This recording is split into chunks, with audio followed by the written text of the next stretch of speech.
All right, ladies and gentlemen, welcome back to the channel. We're talking about the Las Vegas Raiders in tonight's video. Every single person, and folks, it's not even just this offseason, it's every single year. I've been covering Las Vegas Raiders for like almost 4 years now. Every single year, no matter what the Raiders roster looks like, no matter what their previous season, who they picked up in free agency, it really, who their coaches, literally doesn't matter. For some weird reason, it does kind of feel like the NFL has a vendetta against the Las Vegas Raiders. But ESPN does this, report card, this grade letter for every team in the NFL once minicamp and OTAs conclude. And they, of course, gave the Las Vegas Raiders a D.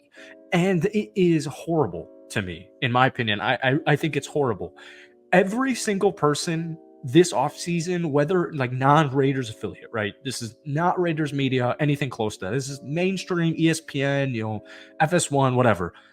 There are 3 nitpicks everybody has with Las Vegas and their offseason. Number 1, first and foremost, failing to acquire a long-term solution at quarterback. All right. Number 2, and this one's the funniest, not trading Davante Adams. This is in everybody's report or analysis of the Raiders offseason is, why didn't they trade Davante Adams? And then finally, you have the Christian Wilkins overpay, all right? And we're going to talk about that and a lot more in tonight's video. Hopefully, we have enough time to get through it all in tonight's video. But before we do, if you guys enjoy it, be sure to hit that like button, hit that sub button for daily NFL and daily Raiders content. Raiders fans, if we try to get this video to 100 likes, I would seriously really appreciate it. So basically just kind of summarize here because I'm not going to throw the whole list on. The biggest move that there are 3 different traits, and then he gives an explanation. The biggest move that Las Vegas did this offseason, it's so funny, failing to acquire a long-term solution at quarterback. So granted, I understand because the way Josh McDaniels and the Jimmy Garoppolo Raiders looked in the first half of the season, it just appeared like the Raiders season was going to be a wash, right? So I get it that nobody outside of Raiders fans and Kansas City Chiefs fans and anybody who played against Las Vegas in the final month or the final 2 months of the season, nobody really knows Aiden O'Connell. And then obviously Gardner Minshew getting picked up to like a $15 million guaranteed contract. Everyone's like, all right, they're just settling for mediocrity across the board. I genuinely believe Aiden O'Connell can be a competent starting quarterback in the National Football League, let alone for the Las Vegas Raiders, with one of the best wide receiver and tight end rooms in the entire National Football League. But we won't know until it happens. And I just want to say, like, going to the Davante Adams trade, what people want the Raiders to do, or what they wanted them to do this past offseason, was essentially trade every good piece that you have. Max Crosby if needed, but especially Davante Adams. And I understand, on like a base level, because it is Davante Adams' last year of his contract, and he's one of the best wide receivers in the NFL. Las Vegas, in my opinion, is going over 500, by the way. They're 100% going above 500 as long as Aiden O'Connell, who I think is going to be the starting quarterback, is improved from what we saw at the end of last season, which, if Aiden O'Connell started all 17 games for Las Vegas last season, folks, they're winning at least 9 games, all right? That defense was not top 10. It wasn't, better than average. Their defense was one of the best defenses in the second half in the entire league. Like, it was like second. They gave up like 16 points per game in the final half of the season, all right? But you don't want to trade Davante Adams because, first off, it's a horrible look. Christian Wilkins will not sign with Las Vegas if Davante Adams is traded, because you're basically like throwing in the white flag. Like, you're basically admitting to, all right, we don't have enough talent. We're going to rebuild our roster. And if you're a Raiders fan watching this video right now, that is not the case. The Raiders on paper actually have a really good freaking roster.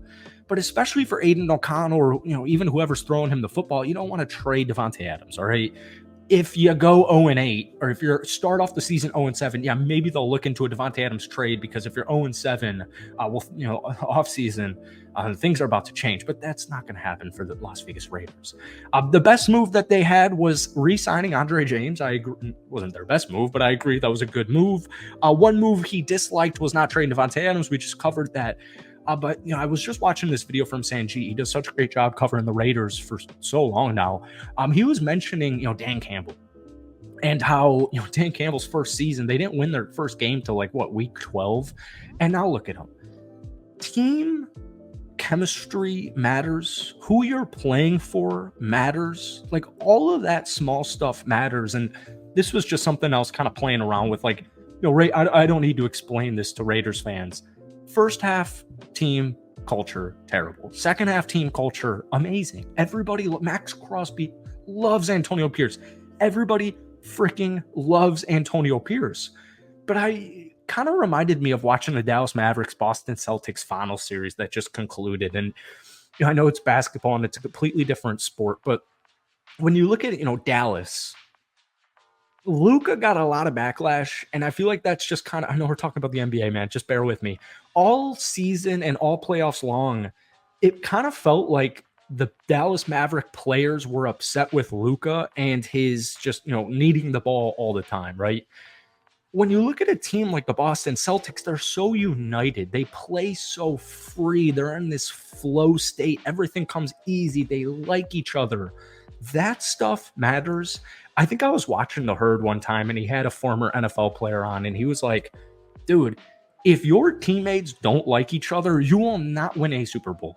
Maybe you'll get to the playoffs. Maybe you'll win a playoff game. Maybe you'll win 2 playoff games. But if there is resentment in the locker room, whether it's for your starting quarterback, a star wide receiver, your head coach especially, you're not going to make it to the promised land. You're not going to win a Super Bowl. So this team chemistry that the Las Vegas Raiders have since Antonio Pierce, a respectable man's man, smash mouth football type of dude, he was a freaking beast as a linebacker for the New York Giants. Like, this is a well-respected man, head coach or not head coach. That's a dude you want to play for, and that's somebody in the game of football. That's somebody you're putting your freaking body on the line for. A dude like Antonio Pierce, somebody who just truly, fully believes in you.